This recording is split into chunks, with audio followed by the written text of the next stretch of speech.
বলতে আমরা হুজুরের কাছে অনেকবার আসছি, হাদিসের দর্শে বসছি, মুসলসল বিল আউয়ালিয়াত, মুসলসল বিল আসওয়াদাই, মুসলসল বিল মুহাব্বা, এই সমস্ত হাদিস আমাদেরকে হুজুর পড়াইছেন, সনদ দিচ্ছেন।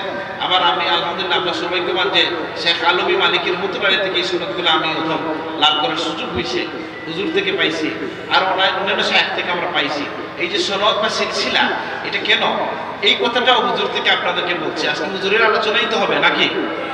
হুজুর বলছেন কি যে সনদ যদি আমি সাপ থেকে নিলাম, পরে মধ্যসাপ থেকে কেন আবার, তাহলে আবার بسم الله الرحمن الرحيم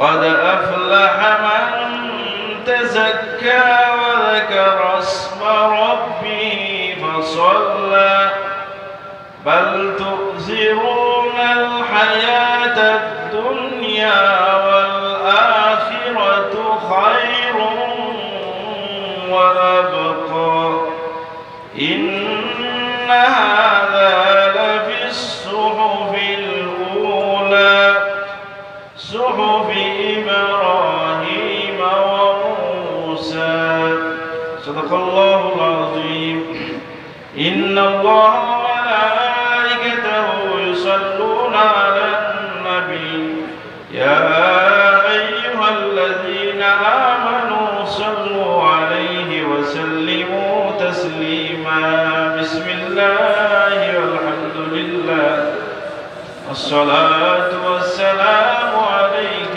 يا رسول الله بسم الله والحمد لله والصلاة والسلام عليك يا رسول الله الصلاة على النبي والسلام على الرسول الشفيع المبتغي ومحمد عالمي بلغ العلا بكماله كشف الدجى بجماله حسنت جميع خصاله صلوا عليه وآله مولاي صل وسلم دائما أبدا على حبيبك خير الخلق كلهم والحبيب الذي ترجى شفاعته لكل هول من الأهوال مقتحم مولاي صل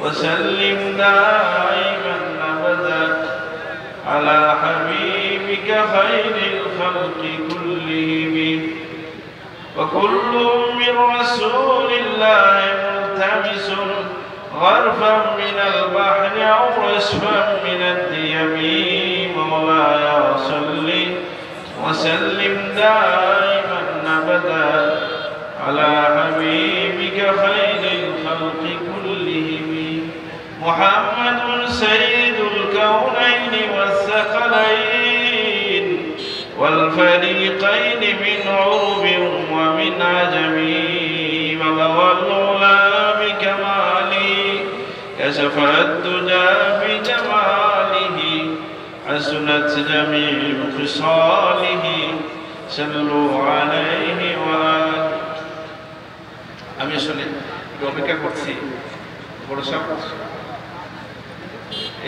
সামনে বক্তব্য দেওয়ার অভ্যাস নাই, সাপ তো এই এলাকায় আসে না নাকি, এই জন্য একটু দূর শরীফ পড়ে আমি একটু আপনার সময় কাটাই, দু এক কথা পরে বলবো, ঠিক আছে?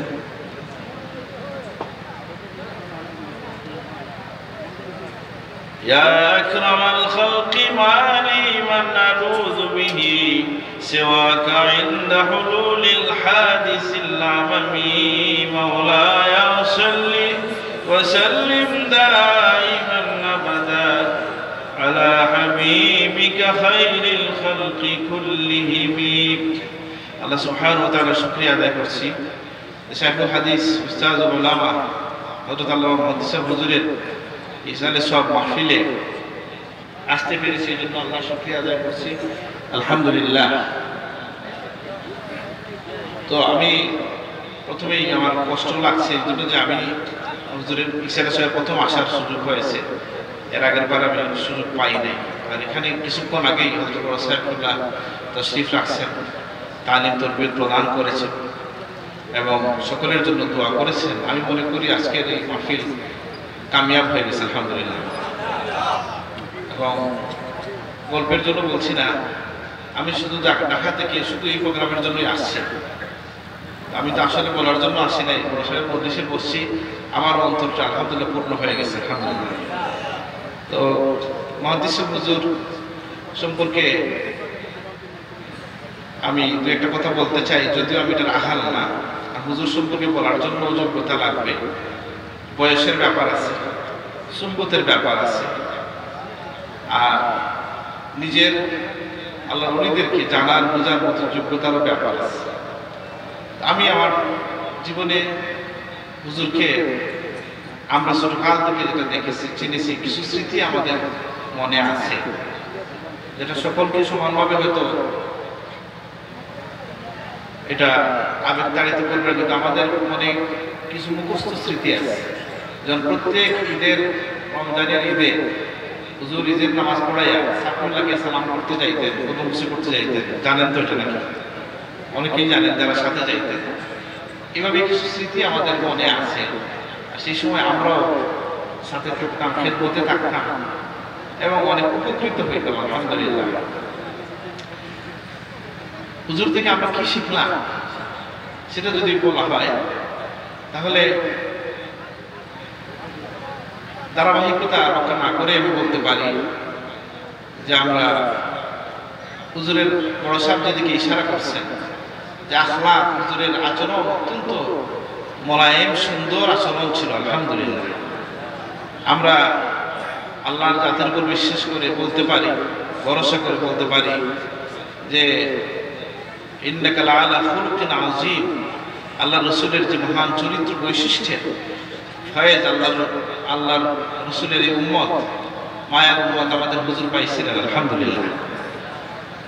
আর আরেকটা সুযোগ ছিল এই যে আমার তো সব কথাই খুব ব্যক্তিগত হয়ে যায়, আমি কি বলবো, যেমন আমাদের একটা সুযোগ হয়েছে যে হুজুরের ক্লাসে আমরা বসছি, হাদিসের ক্লাসে বসছি। এটা মনে করি আমরা একটা সৌভাগ্যবান। আর বাংলাদেশের আলহামদুলিল্লাহ হাদিস জগতের ব্যাপারে খবর রাখেন যারা, সকলেই, আমি আমার ইউনিভার্সিটি সহ যেখানেই কথা বলছি আলহামদুলিল্লাহ হুজুরকে সবাই একজন শাইখুল হাদিস হিসাবে, উস্তাদুল উলামা মুহাদ্দিস হিসাবে সচেতন সবাই চিনেন আলহামদুলিল্লাহ। আমি হুজুরের ক্লাস দর্শে বসার সুযোগ পাইছি। এটা আমার ব্যক্তিগত স্মৃতি যে আমার মতো অধমের ব্যাপারে হুজুর সাফুল্লাহকে বলছেন যে আমি তো খুব আশা করছিলাম এই ছেলে হাদিস পড়াবে, আলহামদুলিল্লাহ আমার সামনেই বলছে। আমার জন্য এটা নিশ্চয়ই একটা বড় দোয়া, কি বলেন, আল্লাহ যেন হুজুরের এই চাওয়াকে কবুল করে না। আমি কয়েকদিন সাফুল্লাহ আমাকে এই কথা বলছেন, আমার সামনে হুজুর বলছেন। তো আমরা হুজুরের ক্লাসে বসছি, এটা সৌভাগ্যবান। আমাদের উস্তাদরা বসছেন, এটা তো আপনারা জানেন।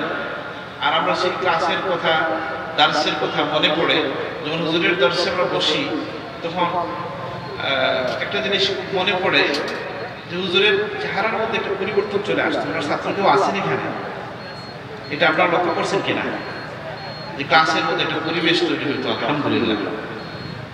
আরেকটা হচ্ছে আমরা একটা সুযোগ লাভ করেছি হযরত সাহেবুল্লাহর সাথে আমাদের পারিবারিক সম্পর্কের সুবাদে অনেক কিছু সাক্ষী, আমরা অনেক কিছু হুজুর থেকে সাক্ষীটা সম্পর্কে জানতে পেরেছি, আর কিছু সুবিধাও পাইছি। যেমন যে কোনো সময় ফোন করে যে কোনো বিষয়ে জানার সুযোগ ছিল। আমার মনে পড়ে করোনাকালে একবার আমি ফোন দিছি হুজুরকে একটা মাসালার বিষয়। এটা দিয়ে আমি কি বুঝাইতে চাই, যে উনি যে সহজে ওনার কথা বলা যেত একটা, আর উনি যে ইস্তেহদার আল ইলম আশ-শারঈয়্যা, যেটা যে জ্ঞানের ব্যাপারে যে তিনি সাথে সাথে উত্তর দিতে পারতেন। আমি হুজুরকে করোনার সময় ফোন দিয়েছি যে হুজুর হাদিস শরীফের মধ্যে পাইছি, বুখারী শরীফে, যে আল্লাহ রাসূল যখন তেলাওয়াত করতেন কোরআন কারীম, সেই সময় ফাঁকে ফাঁকে দোয়া করতেন, তেলাওয়াতের ফাঁকে ফাঁকে দোয়া করে আগাইতেন। আমরা কি এটা করতে পারবো কিনা? হুজুর আমাকে সহজে বলে দিলেন যে হানাফি মাযহাবে এটা রাসূলুল্লাহর জন্য খাস বলা হয়েছে। বুঝলেন আপনারা? এটা একটা ইলমি মাসালা, এটার মধ্যে দ্বিমত থাকতে পারে, কিন্তু আমি এই সহজে বুখারী শরীফের কোনো শরাহ না দেখে এবং কোনো পেরেশানি না করে এক কথায় হুজুর জবাব দিয়ে দিয়েছিলেন। আলহামদুলিল্লাহ। এইভাবে জীবনের বহু বিষয়ে যখন আমরা আটকে যেতাম, হুজুরকে জিজ্ঞেস করতাম, সাথে সাথে এটার উত্তর পেয়ে যেতাম। আলহামদুলিল্লাহ। তারপরে আমার সৌভাগ্য হয়েছে যে হুজুরের সাথে কিছু সময় আমি কাটাইবার সময় সুযোগ পাইছি। এর মধ্যে ফুলতুলিতে এতেকাফে আমি হুজুরের কদমের কাছে কিছু সময় ছিলাম। শেষের দিকে 3 দিন, যখন তিনি 10 দিনের এতেকাফ করতে পারতেন না, 3 দিনের জন্য ফুলতুলি চলে যেতেন। এটা কি জানা আছেন আপনাদের? শেষের 3 দিন ওই সময় আমি হুজুরের কাছে থাকার সুযোগ হয়েছে।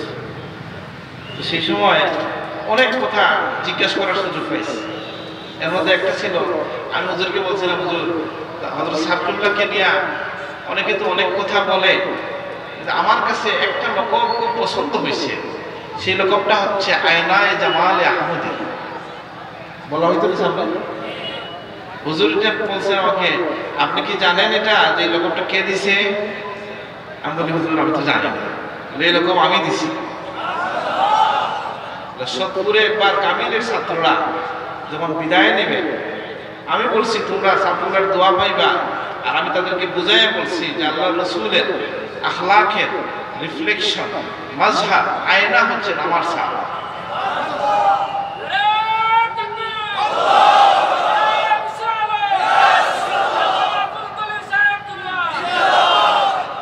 আমার জীবনে কত মানুষের কাছে আমাদের পীর মুর্শিদের প্রশংসা শুনছি। প্রশংসা করে না অনেক সময় মানুষ, আবার অনেক সময় দেখবেন কেউ কেউ আছে প্রফেশনাল ওয়াইজ প্রশংসা করে মানুষের মন জয় করতে চায়, এটাও আছে, আছে না? হয় অনেক সময় এটা।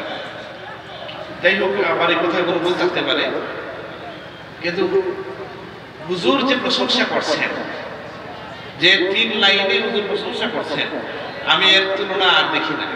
আমি হুজুরের জানাজায় এই কথাটা বলছি যে হযরত সাহেবুল্লাহ ফুলতুলি রহমাতুল্লাহ আলাইহির ব্যাপারে হযরত মুহাদ্দিস সাহেব হুজুর যে মূল্যায়ন করছেন, আমার কাছে মনে হয়েছে সবচেয়ে সংক্ষেপে সবচেয়ে দামি মূল্যায়ন হচ্ছে এটা। সেটা কি?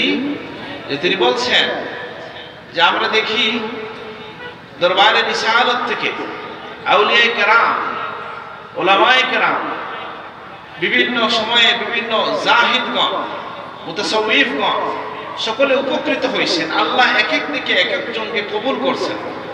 বুঝলেন না? কেউ আছেন কোরআন কারীমের খিদমত করে নামী হয়ে গেছেন। একজন মানুষের কাছে একটা গুণই যথেষ্ট, যথেষ্ট কিনা? কেউ আছেন হাদিসের খিদমত করেছেন, কেউ আছেন তরিকা তাজকিয়ার খিদমত করেছেন।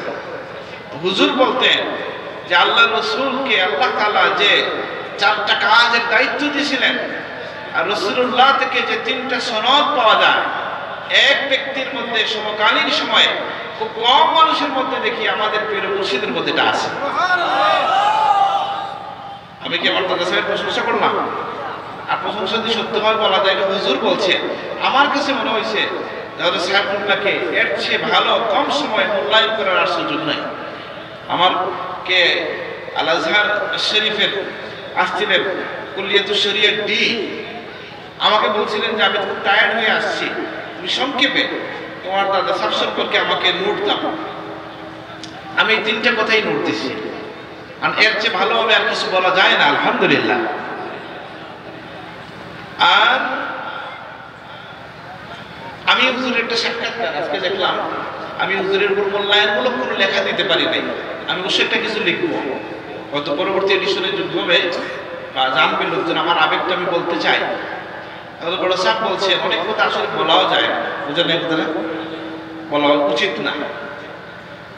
তো আমি হুজুরের জিন্দগির শেষ বয়সে 3 মাস আগে একটা লম্বা অসুস্থতার মধ্যে ভিডিও রেকর্ড করে একটা সাক্ষাৎকার নিয়েছি। এটা কিন্তু সারকে ছাপা হয়েছে, কেন বিভিন্ন বিষয়ে আলোচনা হয়েছে।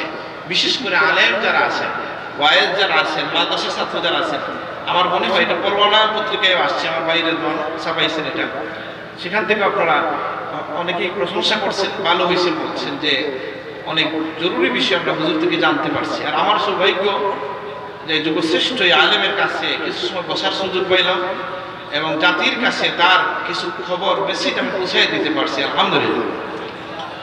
তো এইভাবে ইসালে সোয়াবের মধ্যে এটা একটা ইসালে সোয়াব। আল্লাহর হাবিব ফরমাইছেন, উযকুরু মাহাসিনা মাউতাকুম, তোমাদের মৃতদের ভালো দিকগুলো তোমরা আলোচনা করো। দেখেন, আমাকে কে একজন প্রশ্ন করছিল যে শাহজালাল সাহেব যে বদরপুরি সাহেব যে আল্লাহর ওলি, আপনি কিভাবে বলেন? এটা তো আল্লাহ জানেন, গায়েবের খবর কি আপনারা জানেন? বুঝেন না? তো এই কথা তো বলে এখনকার যুগে প্রশ্নের যুগ, সাধারণ অনেক সময় তো মানুষকে আটকাইয়া দেওয়া যায়, কিন্তু আসলে আল্লাহর ওলি কে, এটার সাক্ষী কে বলে উম্মতে মুহাম্মদী। আলহামদুলিল্লাহ। কিভাবে? রাসূলুল্লাহর সামনে যে আমি সংক্ষেপে বলছি, দুইখানা জানাজা গেছে, রাসূলুল্লাহ বললেন ওয়াজাবাত ওয়াজাবাত, সাহাবায়ে কেরাম বললেন ইয়া রাসূলুল্লাহ কি ওয়াজিব হইল? অথবা নবীজি প্রশ্ন করলেন যে তোমরা কি বুঝতে পারছো কি ওয়াজিব? ইয়া রাসূলুল্লাহ কি বিষয়? যে লাশের ব্যাপারে তোমরা ভালো বলছো তার জন্য জান্নাত, যাকে খারাপ বলছো তার ব্যাপারে জাহান্নাম ওয়াজিব হয়ে গেছে, যাকে ভালো বলছো তার জন্য জান্নাত ওয়াজিব হয়ে গেছে। তাহলে আমি জানতে চাই শাহজালাল সাহেব যে আল্লাহর ওলি, এই সাক্ষী কে দেয়? বাংলাদেশের দুনিয়ার সকল মুমিন দেয়, আলহামদুলিল্লাহ। তাহলে এই সাক্ষী কবুল হয়েছে কিনা আশা করা যায়।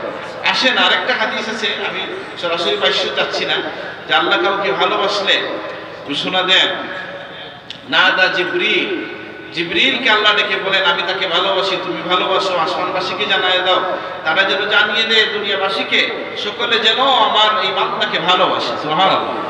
ইন্নাল্লাযীনা আমানু ওয়া আমিলুস সালিহাতি সায়াজআলু লাহুমুর রাহমানু উদ্দা, যারা ঈমান আনে আর নেকির কাজ করে আল্লাহ রহমান রহিম তাদের জন্য ভালোবাসার একটা ব্যবস্থা করে দেন। সুবহানাল্লাহ। এই জন্য মুহাদ্দিস হুজুরকে আমরা আল্লাহ ওলি বলতে পারি কিনা বলেন? আল্লাহ আমাদের সাক্ষী আপনি কবুল করেন।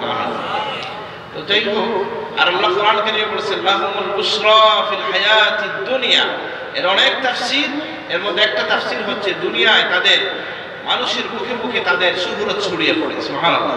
তো যাই হোক, আমি মানে এরকম কোনো ওই যে একটা শের পড়ছি না মুহাদ্দিস হুজুর, এটা হুজুরের সাথে স্মৃতি, আমি কি একটু বলবো? এখানে একটা কবিতা পড়ছি আমরা, কি ইয়া আকরামাল খালকি, হুজুর বলছেন আমাকে না, মালি মানালুযু বিহি সিওয়াকা ইনদা হুলুলিল হাদিসিল আবামি, যে ইয়া আকরামাল খালক, হে সৃষ্টি জগতের শ্রেষ্ঠ সৃষ্টি কে? শ্রেষ্ঠ সৃষ্টি কে? রাসূলুল্লাহ সাল্লাল্লাহু আলাইহি ওয়াসাল্লাম। মালি মানালুযু বিহি, আমি আমার কি হবে, আমি কার আশ্রয় গ্রহণ করব? সিওয়াকা, আপনি ছাড়া, ইনদা হুলুলিল হাদিসিল আবামি, ব্যাপক বিপদ যখন কিয়ামতের দিন আসবে, আমি আপনি ছাড়া কার আশ্রয় গ্রহণ করব? সুবহানাল্লাহ। হুজুর বলতেছেন যে নজদি কোনো আলেম নাকি বলছে এই কথা, যে নাউজুবিল্লাহ, ইমাম শেখ আল বুসরি, তা ওনাকে বলতেছে ইয়া আইয়ুহাল মুশরিক নুজবিল্লাহ, বলতেছে এই কথা বলে উনি মুশরিক হয়ে গেছেন, আল্লাহর আশ্রয় গ্রহণ করব। এখন এইভাবে যদি আমরা যদি এইভাবে রূপক কথাগুলোকে হকিকতে নিয়ে যাই, তাহলে কোনো মুসলমানকে শিরিক থেকে বাঁচাইতে পারবেন না। বুঝা নাই কথাটা? বলেন তো, আল্লাহর একটা সিফতি নাম হচ্ছে সামিউ বাসির, আছে কিনা? আমরা হুজুর থেকে যে ইলম পাইছি সেখানে বলতেছি, আল্লাহর একটা নাম সামিউ বাসির আছে কিনা? এখন মানুষকে যদি সামিউ বাসির বলা হয় তাহলে কি হবে? শিরিক হবে? আল্লাহ নাম তো না মিলে গেল না। কুরআন কারীমে আল্লাহ তাআলা বলে দিয়েছেন, ইন্না খালাকনাহু মিন নুতফাতিন আমশাজিন নাবতালিহি ফাজআলনাহু সামিআন বাসীরা, যে মানুষকে ময়লা পানি থেকে বানায় আমি তাকে কি বানাইছি? সামি বাসীর বানাইয়া দিয়েছি। সুবহানাল্লাহ। তাহলে আল্লাহ সামি বাসীর, মানুষ সামি বাসীর কিভাবে হলো? বলে আল্লাহ হচ্ছেন সামি বাসীর, মানে সর্বশ্রোতা, সর্বদ্রষ্টা। আর মানুষকে আল্লাহ তাআলা তার পক্ষ থেকে সীমাবদ্ধ শোনা এবং দেখার গুণ দান করছেন। আলহামদুলিল্লাহ, এটা আল্লাহ দান করছেন, ঠিক আছে না? আমার যে সকল ভাইয়েরা এই কথা বলে যে ইমাম বুসির এই কবিতা বলা ঠিক হয় নাই, আমরা জিজ্ঞেস করি আল্লাহর একটা নাম মালিক আছে কিনা? আছে কিনা? তাহলে আপনারা যে আপনাদের বাদশাকে শেখ আল্লামা হুসাইমিন, ওনাকে আমি শুনলাম বাদশা খালিদকে উনি বলতেছেন যে সাহেবুল জালালা আল মালিক। সাহেবুল জালালা আসলে কে? আল্লাহ। মালিক কে? আল্লাহ। দুনিয়ার বাদশাকে মালিক ফাহাদ, এটা আমরা বলি কিভাবে? বলে এটা বলা যায় যদি আপনার ঈমান ঠিক থাকে, আপনার যদি দৃষ্টিভঙ্গি ঠিক থাকে। আমরা বলছি না যে বাদশা ফয়সালকে মালিক বললে ঈমান চলে যাবে, এটাকে আমরা বলছি, কিন্তু ওই সূত্রে ঈমান কিন্তু থাকে না। মাওলানা আলেমদেরকে বলা যাবে কিনা এই কথা কোথায় থেকে জবাব পাওয়া যাবে? আমাকে মিশরি একজন প্রশ্ন করছিল, অনেক জায়গায় এটা আমি বলছি। আমাদের দেশে অনেক মানুষের কথা বলে বসে যে আলেমদেরকে মাওলানা বলা ইসলামিক শিরক এরকম বলে না অনেকে। এই কথাটা ভুল, কারণ কোরআন কারীমে আল্লাহ তাআলা মাওলানা তার নিজের জন্য, জিবরিলের জন্য, মুমিনের জন্য মাওলা শব্দ ব্যবহার করেছেন। সুবহানাল্লাহ। ওয়া ইন তাযাহারা ওয়া ইন্নাল্লাহা হুয়া মাওলাহু ওয়া জিবরিলু ওয়া সালিহুল মুমিনিন। আল্লাহ বলতেছেন যে এই দুইজন যদি তোমার উপর বাড়াবাড়ি করে তাহলে জেনে রাখো আল্লাহ তোমার অভিভাবক, জিবরিল তোমার সহায়ক বন্ধু, আর মুমিনরা তোমার সাহায্যকারী। সুবহানাল্লাহ। তাহলে শব্দের রূপক এবং কি অর্থ আছে, হকিকি অর্থ আছে। তো দেখ, আমি হুজুরের কথা যেটা বলছিলাম, ওই কবিতার কথা হুজুর বলছিলেন, এই কথাটা আসলে বলা যায় কিনা। আরেকজন আরো আলেম থেকে আমি এটা নিছি হুজুর থেকে, এবং ওই আলেম থেকে নিয়ে আপনাদেরকে বলতেছি যে কিয়ামতের দিনে হাদিস বুখারী শরীফে 1.5 পৃষ্ঠা বা 1 পৃষ্ঠার একখানা হাদিস আছে, যেখানে 2 পৃষ্ঠা মিলাইয়া হাদিসখানা আসছে, যে হাদিসকে বলা হয় এটা হচ্ছে শাফাআতে কুবরার হাদিস। বুঝেন নাই? শাফাআত কে করবে? বলে শাফাআত আল্লাহর পক্ষ থেকে, মান যাল্লাযী ইয়াশফাউ ইনদাহু ইল্লা বিইজনিহি, আল্লাহর হুকুম পেয়ে মানুষ শাফাআত করতে পারবে। হাদিস থেকে জানা যায় নবীগণ সুপারিশ করবেন, আমাদের নবী তো করবেন, অন্যান্য নবীগণও করবেন, নাকি সালিহিনরা করবে, হাফিজ সাহেবরা করবে, ছোট ছোট বাচ্চারা তাদের মা বাবার জন্য সুপারিশ করতে পারবে। সুবহানাল্লাহ। অনেক সুপারিশকারী আছে আলহামদুলিল্লাহ, ইমানের শর্তে সুপারিশ করতে পারবেন। কিন্তু আল্লাহ রাসূলের একটা সুপারিশ আছে, সেটা কি? যে কবিতার প্রতি ইমাম বুসিরি ইশারা করছেন, সেটা কি? হুজুর এটা আমাদেরকে বলছেন যে সেটা হচ্ছে যে কিয়ামতের দিনে বিচার কাজ শুরু হওয়ার আগে সকলে পেরেশান হয়ে যাবে, যে বিচারটা যদি শুরু হইতো একে একে নবীদের কাছে। আপনারা কিন্তু হাদিসটা জানেন না? আদম আলাইহিস সালাম থেকে নিয়ে ঈসা আলাইহিস সালাম পর্যন্ত বহু নবীর কাছে সমস্ত সৃষ্টি জগতের মানুষ গিয়ে বলবে যে আপনি বাবা আদম আমাদের জন্য সুপারিশ করেন। তিনি বলবেন লাস্তু লাহা, আমি এটা পারবো না, আমি এটা রাহাল নই। মূসা বলবেন, ইব্রাহিম বলবেন, ঈসা আলাইহিস সালাম ওয়া আলা নবিয়িনা আফদালুস সালাতু ওয়াত তাসলিম, তারা বলবে লাস্তু লাহা, লাস্তু লাহা, লাস্তু লাহা, আমি এটার জন্য না, আমি এটার জন্য না, আমি এটার জন্য না। তখন যখন সবাই রাসূলুল্লাহর কাছে যাবে, আমার নবীর কাছে যাবে, আল্লাহর নবী বলবেন আনা লাহা, আমি এটা করতে পারবো।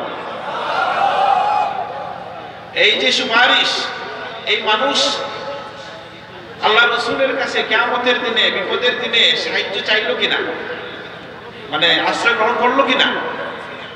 ইমানের একটা বিষয় জানা রাখবেন যে আল্লাহর সাথে কারো তুলনা হয় না।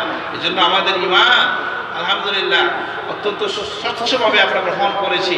আশহাদু আল্লা ইলাহা ইল্লাল্লাহ ওয়া আশহাদু আন্না মুহাম্মাদান আবদুহু ওয়া রাসূলুহু। এই কথাটা আমি হুজুর থেকে কপি করে বলি। হুজুর বলছেন আবদুহু মানে তিনি আল্লাহ নয়, রাসূলুহু মানে তোমাদের মতো নয়। কি বুঝলেন? মানে অর্থ তো ঠিক আছে, আবদুহু মানে তিনি বান্দা, মানে তিনি রব নয়। রাসূলুহু মানে তিনি আল্লাহর বিশেষ বান্দা। আলহামদুলিল্লাহ, আল্লাহর নির্বাচিত বান্দা।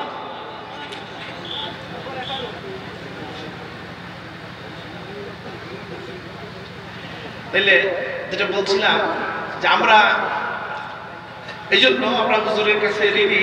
আর বহু বিষয় আছে যেটা আমার ব্যক্তিগত কিছু স্মৃতি আছে। একসময় হয়তো বলা যাবে, আমি চাই না সব কথা বলতে। আমরা হুজুরের কাছে অনেকবার আসছি, হাদিসের দর্শে বসছি, মুসলসল বিল আউয়ালিয়াত, বিসলসল বিল আসওয়াদাইন, মুসলসল বিল মুহাব্বা, এই সমস্ত হাদিস আমাদেরকে হুজুর পড়াইছেন, সনদ দিচ্ছেন। আবার আমি আলহামদুলিল্লাহ আমরা সৌভাগ্যবান যে শেখ আলমী মালিকের মুতবাড়ি থেকে এই সনদগুলো আমি প্রথম লাভ করার সুযোগ হয়েছে, হুজুর থেকে পাইছি, আর অন্যান্য শায়েখ থেকে আমরা পাইছি। এই যে সনদ বা সিলসিলা, এটা কেন, এই কথাটাও হুজুর থেকে আপনাদেরকে বলছি। আজকে হুজুরের আলোচনাই তো হবে নাকি?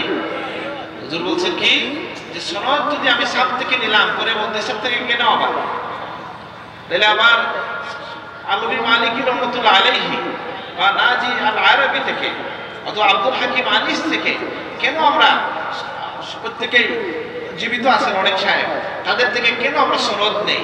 সনদ হচ্ছে কি যে আমার থেকে রাসূলুল্লাহ পর্যন্ত তাসালসুলান একটা নামের ধারাবাহিকতা, এটা হচ্ছে একটা সাক্ষী যে ইয়া রাসূলুল্লাহ আমি আপনার এই ছাত্রের শাগির্দ হইছি। আপনি যে আপনার মহব্বতের সাহাবীকে বলছিলেন ইয়া মুআজ ইন্নী উহিব্বুকা ফিল্লাহ, হে মুআজ আমি তোমাকে আল্লাহর ওয়াস্তে ভালোবাসি, ফাকুল দুবুরা কুল্লা সালাতিন, প্রত্যেক নামাজের পরে তুমি বলো আল্লাহুম্মা ইন্নী আলা যিকরিকা ওয়া শুকরিকা ওয়া হুসনি ইবাদাতিক। এই মহব্বত করে যে রাসূলুল্লাহ মুআজ ইবনে জামালকে বলছেন, মুআজ তার ছাত্রকে বলছেন, তিনি তার ছাত্রকে বলছেন, তিনি তার ছাত্রকে বলে বলে এই মহব্বতের কথা আমি পর্যন্ত চলে আসছে, আমাদের পর্যন্ত চলে আসছে। বলে এটা কি কাজ হবে?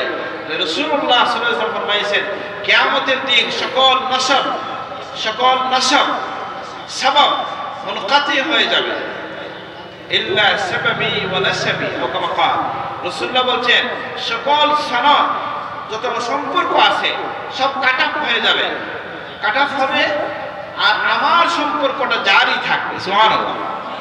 তাহলে আপনি সেই দিনে এই সনদের উসিলা দিয়া, বলে উসিলা শিরিক নাকি? বলে উসিলা কি আল্লাহ না উসিলা আল্লাহ পাওয়ার মাধ্যম? আমি এই গুলাউড়া এক জায়গায় বলছি যে এই কথাটাও বলতে আমরা এমন মারামারি লাগে যে আমরা অর্থ না বুঝেই কথা বলা হয় অনেক সময়। এই ছোট ছোট বিষয় নিয়ে দ্বন্দ্ব হয়ে যায় আমাদের সাথে অনেক জায়গায়। এটা আমি বলছি, বাংলাদেশের এক পদস্থ লোক আমার সাথে শাহপরান রহমতুল্লাহ জিয়ারত করে বের হয়ে বসলে বললেন, শাহ সাহেব আসলে জিয়ারত তো কিছু নাই, দেখতে আসলাম। আমি বললাম স্যার, আমি সাক্ষী ছিলাম তখন, বললাম স্যার এই যে দেখতে আসলাম বললেন, এটার আরবি তো জিয়ারত, বুঝলেন? জিয়ারতের বাংলা কি সাক্ষাৎ তো নাকি? বলে আরেকজন কিছু নাম বলতেছে ওসিলা বসিলা কিছু নাই, আমি হচ্ছে মাধ্যম মাত্র। বলে মাধ্যমের আরবি তো ওসিলা। আমি নিজের কানে শুনতে বলতেছি ওগুলা। আচ্ছা কি? বলে ওসিলা কোনো মুসলমান অস্বীকার করে না, ইখতিলাফ আছে দুই একটা বিষয় নিয়ে। যেমন আল্লাহর নামের ওসিলা নেওয়া যাবে, কোরআন কারীমের ওসিলা নেওয়া যাবে, হ্যাঁ নেককার জীবিত মানুষের ওসিলা নেওয়া যাবে, নিজের আমলের ওসিলা নেওয়া যাবে। এগুলা সকল আলেম এটার উপর একমত, বুঝেন নাই? আর উলামায়ে আহলে সুন্নাত বা আমাদের আহলে তাসাউফ যারা, তারা বলে যে জীবিত মানুষের যদি ওসিলা নেওয়া যায় তাহলে মৃত মানুষের নিতে পারা উচিত। এই জন্য যে ওসিলা তো কারো শরীরের শক্তি বা প্রাণের নেওয়া হয় না, আমলের নেওয়া হয়, আল্লাহর সাথে সম্পর্কের নেওয়া হয়। আর মানুষ দুনিয়া থেকে চলে গেলে আল্লাহর সাথে এই সম্পর্কটা নষ্ট হয় না, হয়ে যায়। মুহাম্মদুর রাসূলুল্লাহ, তিনি এখন কি রাসূল নাই? কোন ওলি আল্লাহ মারা যাওয়ার পরে আমল বাড়ে না কমে? কিভাবে বাড়ে? বলে এখন দুনিয়ার থাকলে যদি উনার থেকে কোনো লজ্জিস পদস্খলন হওয়ার সুযোগ ছিল, এটা এখন বন্ধ। কিন্তু তিনি যে সদকায়ে জারিয়া, কোরআনের যে সিলসিলা জারি করেছেন, তিনি যে হাদিসের সনদ জারি করে গেছেন, দাস জারি করে গেছেন, তিনি তরিকতের যে জিকির আজকার শিখিয়ে গেছেন, এগুলো চলছে কি চলছে না? এটা তার কবরে পৌঁছবে কিনা? আর দাল্লু আলাল খাইরি কাফাইলিহি, সেই অর্থে এটা চলবে। সেজন্য আমাদের আহলে সুন্নাত ওয়াল জামাতের উলামায়ে কেরাম বলে যে মরহুম যারা আছেন, আল্লাহর ওলি বা আল্লাহর নবী, তাদের উসিলা নিতে কোনো অসুবিধা নাই। এখন কারো যদি রুচি হয় আমি নেব না, এটা তো ফরজ ওয়াজিব না, নেবেন না, কিন্তু অন্য জনের মাথা ফাটাইয়েন না, বুঝেন না কথাটা? কিন্তু আমি শুনছি এই কোথাও শেখ আলমী মালিকি, ইউসুফ হাশিম আর রিফাই দুইজন মিলে এই কথা বলছেন যে শুনেন, যে বরং নিজের আমলের উসিলা নেওয়ার চেয়ে আমার আমল ভুল থাকতে পারে, শুদ্ধ হইতে পারে, কবুল হইতে পারে, নাও হইতে পারে, কিন্তু আমার রাসূলুল্লাহ আল্লাহর দরবারে মকবুল। সুতরাং আমি আমার আমলের চেয়েও রাসূলুল্লাহর ওসিলা দেওয়াকে বেশি গুরুত্ব দিই। তো যাই হোক, হুজুর বলছেন এই সনদগুলো হচ্ছে ওসিলা। ওসিলা কি? যে কিয়ামতের দিনে আমরা যে সব কিছু কাট অফ হয়ে যাবে, বন্ধ হয়ে যাবে, কারো পরিচয়, কারো ছেলে বাচ্চাকে চিনবে, বাবা ছেলেকে চিনবে না, মা ছেলে বাচ্চাকে চিনবে না, সেই সময়ে রাসূলুল্লাহ তার সন্তানদেরকেও চিনবেন, তিনি তার নসবটা বা সবকটা বাকি থাকবে। আলহামদুলিল্লাহ, আল্লাহ আমাদের সবাইকে কবুল করুন, আমিন। এগুলা কিন্তু গৌরব করার জন্য নয়, এটা কান্না করার জন্য যে আল্লাহ আমি একটা সিলসিলায়, আমি একটা সনদ হাতে পেয়েছি, এটাকে ওসিলা হিসেবে কবুল করো, আমিন। এটা মানুষকে প্রদর্শন করার জন্য, গল্পের জন্য না। আমরা যে এখানে বলছি হুজুরের শুকরিয়ার জন্য এবং উৎসাহিত করার জন্য বলছি। তো যাই হোক, আমি আমার কথা শেষ করবো, পরবর্তী বক্তাকে নিয়ে আসবেন। আমরা চাই যে আমাদের হুজুর যে সমস্ত খিদমত করে গেছেন, আল্লাহ এগুলো জারি রাখুন, আমিন। হুজুরের মধ্যে খুব বেশি বিনয় ছিল, এটা খেয়াল করছেন কিনা আপনারা? বিনয় ছিল। আমি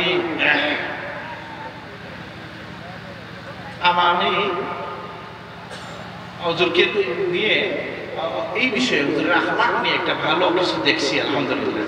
আমি হুজুরকে এটা বলছি আলহামদুলিল্লাহ। তো যাই হোক, যেটা বলছিলাম যে আমরা এই কথা বলার উদ্দেশ্য হলো যে আমরা আখলাকের জন্য প্রশংসা করলাম তার, আল্লাহ এটা কবুল করুন, আমিন। আর আমরা চাইবো আমাদের আখলাকটাও যেন রাসূলুল্লাহর অনুসরণে যারা পথ হেঁটেছেন, ওয়াত্তাবি সাবিলা মান আনাবা ইলাইহি, তাদের পথে আমরা যেন হাঁটতে পারি, আল্লাহ তৌফিক দান করুন, আমিন। আমি আজকে বড় সাহেবকে বলছি, আপনাদেরকে বলতেছি, বাংলাদেশের শিক্ষা ব্যবস্থায় জটিলতা চলতেছে কিনা? কি করবেন বলেন? এমন এক সরকার, যে সরকার কেউ পারে না, পারছে না কেউ, আর কিতা করতে। আমরা অনুরোধ করি সবাই হাত তুলে একটু দোয়া করেন, আল্লাহ আমাদের এই সরকারকে তুমি শুভবুদ্ধি দান করো, আমিন। এটা জুমার নামাজে দোয়া করা উচিত। আল্লাহুম্মা আসলিহ উলাতা আমরিনা। বলেন, মাদ্রাসা শিক্ষার মধ্যে গানের বই ঢুকাইছে, সারেগামা কিভাবে শিখতে হবে, আল্লাহ মাফ করুন, আমিন। এই হচ্ছে অবস্থা। কার কাছে দুঃখ বলবে আর কিভাবে এটা সমাধান হবে? আমি নিজে কোনো পথ খুঁজে পাই না, আল্লাহর কাছে বলা ছাড়া। আল্লাহ কবুল করুন আমাদের এই দেশের শিক্ষা ব্যবস্থা। শুধু সাধারণ ইসলামী শিক্ষা না, সাধারণ শিক্ষা যারা পড়ে এরাও তো আমাদেরই সন্তান নাকি? এই জন্য আমাদের দ্বীনি কারিকুলাম যেন রক্ষা হয়, আল্লাহ তুমি কবুল করো। আল্লাহ আমাদের প্রতি এই সমস্ত যারা শাসক প্রশাসক আছে এদেরকে হেদায়েত দান করো, আমিন। আর আমরা আহ্বান করি সরকারকে যে আপনারা একটু দৃষ্টি দেন এদেশের শিক্ষা ব্যবস্থা, এই দেশের মাদ্রাসাগুলো।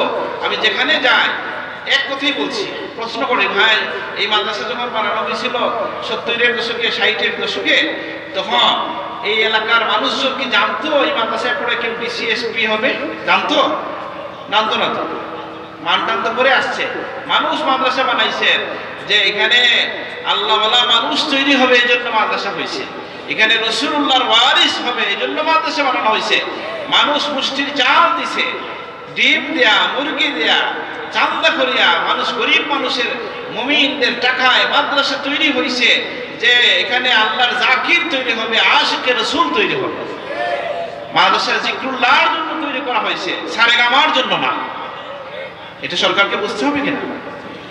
আল্লাহ বলবেন আপনি, আমি সব মাদ্রাসায় গিয়ে জিজ্ঞেস করি, অনেক জায়গায় নিয়ে যাই যে এই মাদ্রাসাতে এই জন্য হয়, তাহলে আমাদের প্রতিষ্ঠানগুলোতে জিকিরের পরিবেশ আসা দরকার।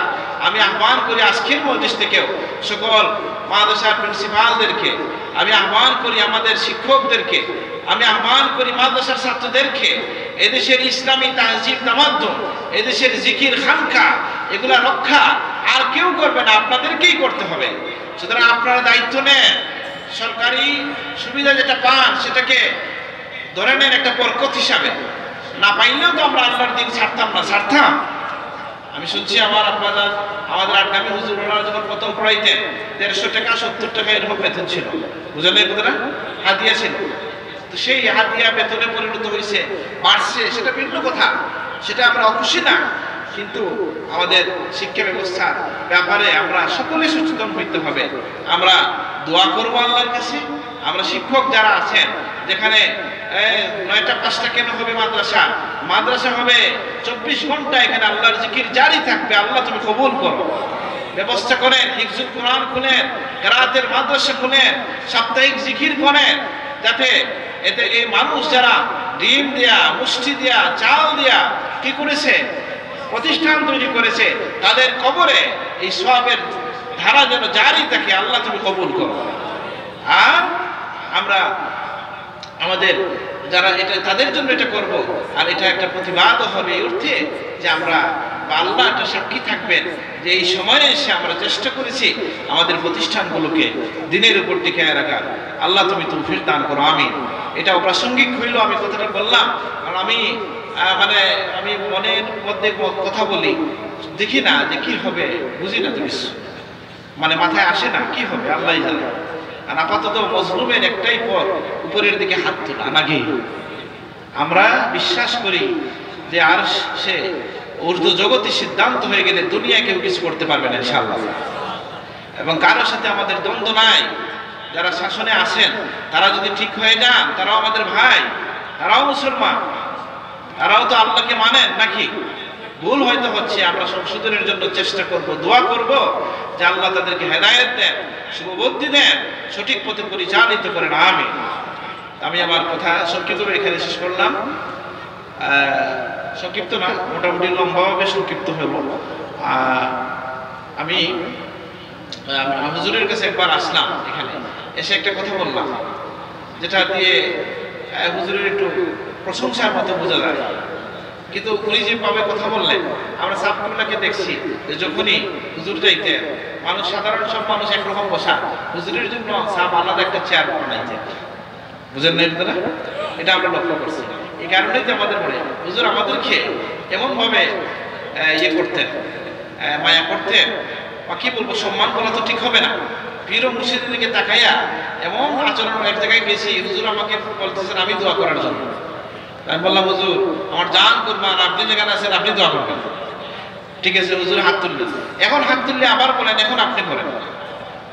আলহামদুলিল্লাহ, আল্লাহ তাআলার এই নজরিয়া, এইটা থেকে আমরা শিখি যে আলহামদুলিল্লাহ কি শিখবো, যে যাই হোক আমরা বিনয়ী যেন হতে পারি। আল্লাহ তৌফিক দান করুন, আমিন। হ্যাঁ, আমি হুজুরকে বলছিলাম যে আপনি সাফল্যের সবচেয়ে বড় গুণ একটা বলেন তো, সাক্ষাৎকারী আছে। উনি বলছেন আমি দেখছি উনি মানুষকে সবসময়, হ্যাঁ আমি চলে, হ্যাঁ গাড়ি আছে আমার ভাই, শেষ করলাম যে বলছেন আমি ওনার মধ্যে সবচেয়ে বড় গুণ দেখছি যে উনি মানুষকে বড় করে তুলে ধরতে চাইতেন। উদাহরণ দিচ্ছেন যে অন্য পীর সাহেবদেরকে এই কথা হুজুর মাহফিলে বলছেন, ব্যক্তিগতভাবে বলছেন যে ওনার শাগরিদরা মাইকে বলে পরিচয় করাইতেন। আর আমাদের সাহেব যখন ডাক দিচ্ছেন মুহাদ্দিস সাহেবরা আনো, আমাদের ইসের মানুষ জিজ্ঞেস করছে মুহাদ্দিস সাহেব কোথায়, বুঝলেন? ওনারা বলছেন হুজুর যে আমি যখন পরিচিত না, আমার নাম মুহাদ্দিস সাহেব কে লাগাইছে, বলে সাহেব মুহাদ্দিস সাহেব ডাকছেন, মানুষ মুহাদ্দিস সাহেব ডাকতে শুরু করছে। হুজুর বলছেন যে আমি আমার ছাত্রকে এরকম সুন্দর অভিবাদনে, সম্ভাষণে সম্বোধিত করতে পারি না তো আমরা কেন, যে সেই বিনয় আমাদের হয়ে ওঠে না, হাসিল করতে পারি না। আল্লাহ আমাদের এই পাপিষ্ঠ এবং উদ্ধত মনকে আল্লাহ তোমার হাবিবের উসিলায় অবনত করে দাও, আমরা যেন মুমিনদের জন্য বিনীত হতে পারি। আল্লাহ তুমি তৌফিক দান করো। ওয়া আলাইনা ইল্লাল বালাগ। আসসালামু আলাইকুম।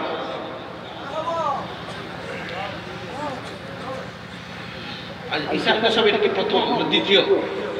প্রথম দ্বিতীয় আমি একটা আসি।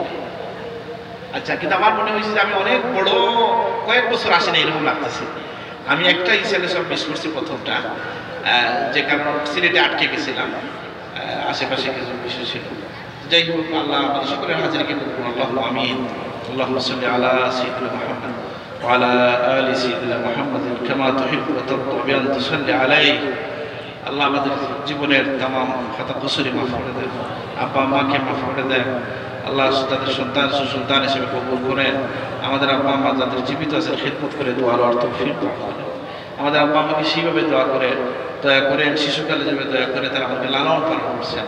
রাব্বির হামহুমা কামা রাব্বায়ানি সগীরা। আজকে এই মাহফিলকে কবুল করে নেন, হযরত মুহাদ্দিস হুজুরের দরজাতকে বুলন্দ করে দেন। আল্লাহ আপনার খিদমতকে কবুল করে নেন। আল্লাহ আমাদেরকে যে মায়া করছেন এর বিনিময়ে আপনি দান করেন। সুবহান রাব্বিকা রাব্বিল ইজ্জাতি আম্মা। আল্লাহ আমরা যে যেখানে আটকে গেছি উদ্ধার করেন। আমাদের মনকে আপনার গোলামের দিকে ঝুঁকিয়ে দেন, যারা অসুস্থ শিফা দেন, যারা অভাবগ্রস্ত দূর করে দেন, যারা ঋণগ্রস্ত ঋণ আদায় করার তৌফিক দান করেন, বেরোজগারদের হালাল রুজির দরওয়াজা খুলে দেন, আমাদের প্রিয় রুজি সাহেবুল্লাহ দরজাকে খুলে দেন। সুবহান রাব্বিকা রাব্বিল ইজ্জাতি আম্মা ইয়াসিফুন, সালামুন আলাল মুরসালিন, আলহামদুলিল্লাহি রাব্বিল আলামিন।